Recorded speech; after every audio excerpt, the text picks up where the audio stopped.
अध्यक्ष महोदय, मैं राष्ट्रपति महोदय के भाषण पर जो धन्यवाद प्रस्ताव है उसका समर्थन करने के लिए खड़ा हुआ हूँ।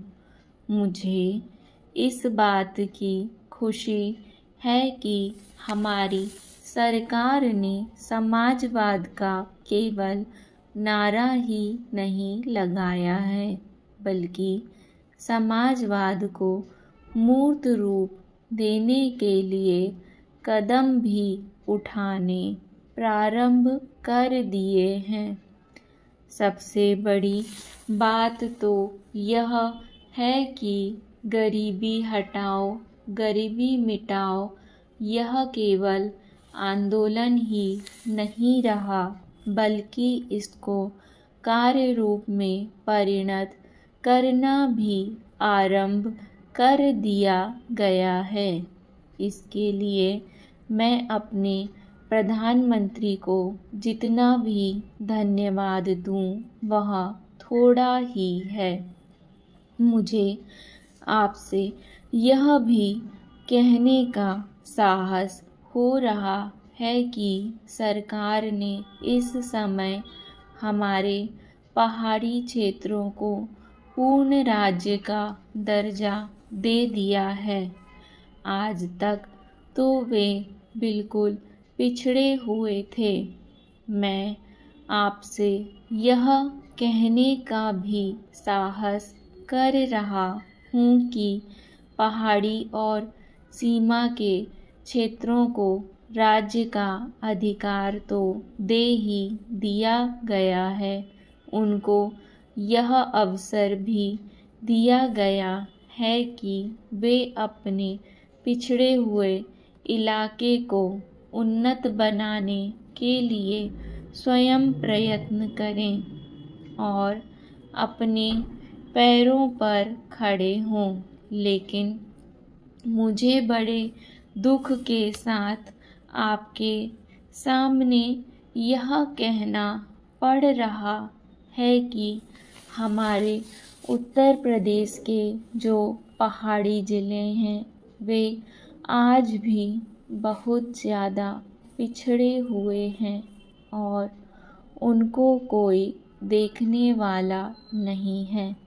मैं सरकार का ध्यान इस बात की ओर दिलाना चाहता हूँ कि कुछ दशक पहले इसी दिल्ली में पहाड़ी इलाकों के सैकड़ों भूमिहीन किसानों का एक बहुत बड़ा जुलूस निकला था और उन्हें हमारे राष्ट्रपति ने आश्वासन दिया कि उनकी भूमि समस्या हल करने के लिए वे उत्तर प्रदेश की सरकार को लिख रहे हैं।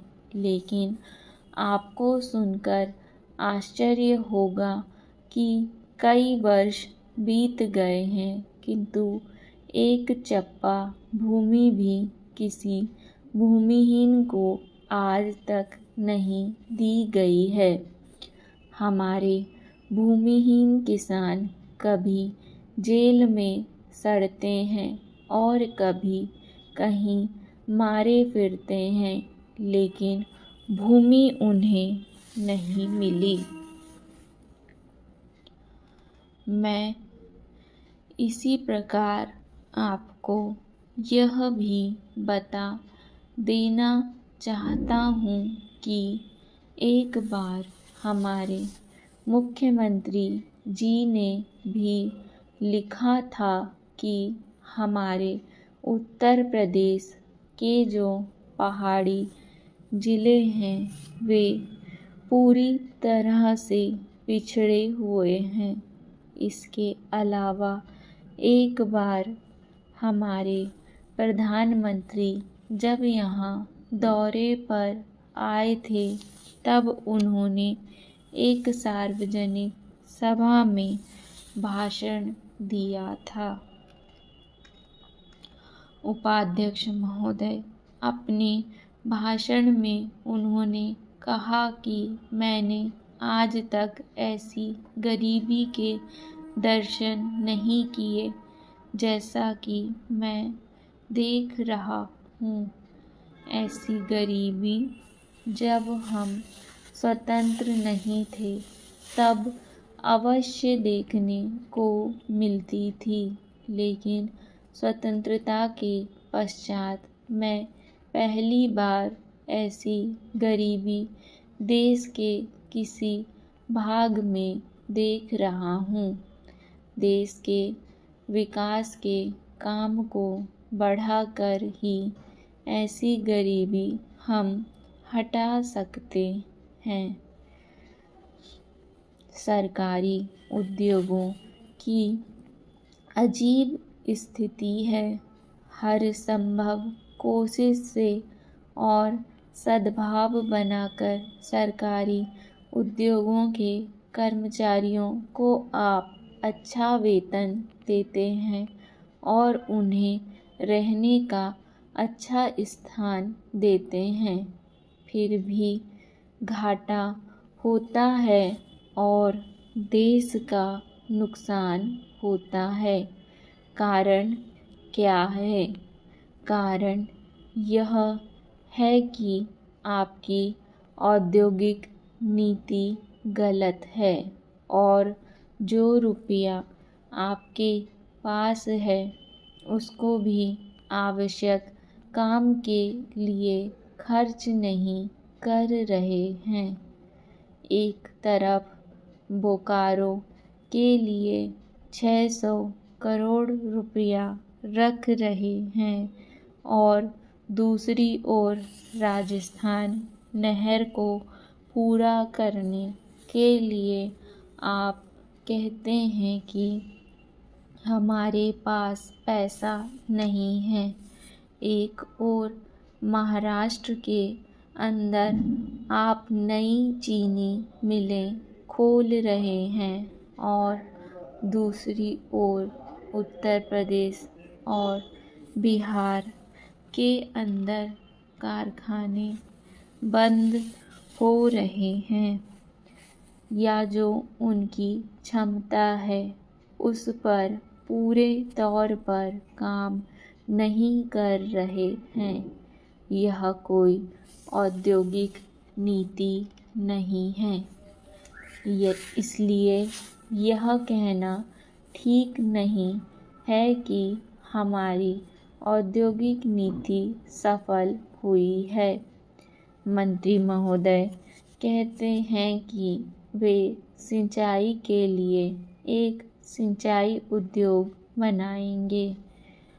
अच्छी बात है, मगर सिंचाई की क्या हालत है हमारे देश के अंदर, यह भी तो देखिए।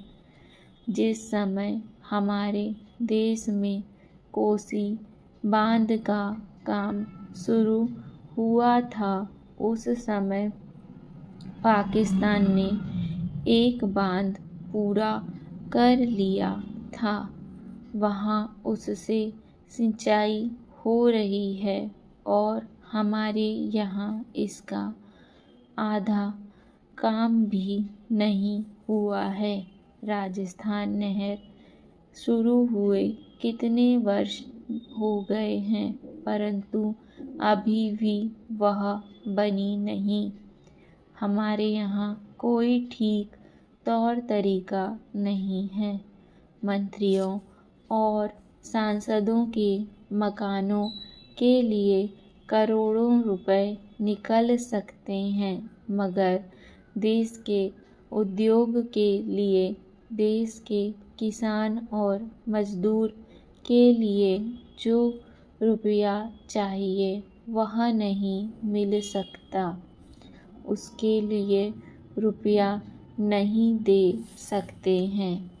यह कोई उद्योग नीति नहीं है, यह एक खिलवाड़ किया जा रहा है। मैं कल सदन को बतला रहा था कि कुछ सड़कें विश्व बैंक की सहायता से बनने वाली थी। डिक्टेशन पसंद आए तो वीडियो को लाइक और चैनल को सब्सक्राइब ज़रूर कर लें। धन्यवाद।